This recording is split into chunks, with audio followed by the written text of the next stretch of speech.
பெத்த புள்ள தந்த பணம் உப்புக்கு ஆகுமா?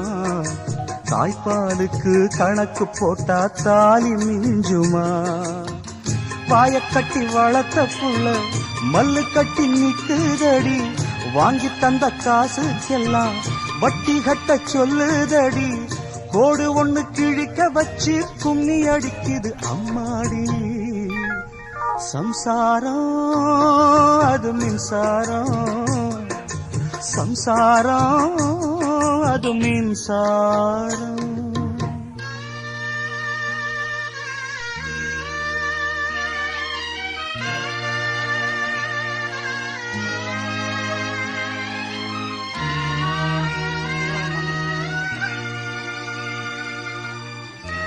அழியுங்க அழியுங்க.